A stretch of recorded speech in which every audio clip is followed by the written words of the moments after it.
কোনোবাই যদি তোমাক এৰি যাব খুজিছে, তেওঁক যাব দিয়া। তেওঁৰ লগত দেখা সপোনবোৰ নিজে পূৰ কৰিব শিকা। তেওঁক ধৰি ৰাখিম বুলি এইটো ধৰি ৰাখিব নোৱাৰি। সময়ৰ দুমোজাতচোন বতৰো নিজ গতি লয়। বুজিছোঁ, দেখিছিলা একেলগে সপোন, কিন্তু কি সকলো সপোন জানো পূৰণ হয়? আশা কৰোঁ তুমি ভালে থকাটো, কাৰণ এসময়ৰ হৃদয়ৰ বাগিচাখন তুমিয়েতো শুৱনি কৰি ৰাখিছিলা। মৰহি যোৱা ফুলপাহৰ দৰে এইটোতো জীৱনহে, মৰহি নেপেলাবা।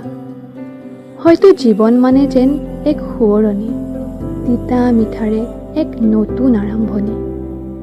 যদিও হ'ব নোৱাৰিলোঁ তোমাৰ প্ৰেমিক, কিন্তু তোমাক লৈ লিখি দিব পাৰোঁ সাংঘাতিক প্ৰেমৰ কবিতা। লিখি দিব পাৰোঁ এটা বিৰহ বিচ্ছেদৰ জীৱন্ত কবিতা। উৰে নিশা আশাবোৰ অন্তৰত উজাগৰে থাকে, তোমাৰ মনৰ লয়লাসত বিমুগ্ধ হয়। প্ৰেমিক প্ৰেমৰ জগতত অনন্য, মই কাৰো প্ৰেমিক নহ'লে বুজি পাওঁ প্ৰেমৰ মহত্ব।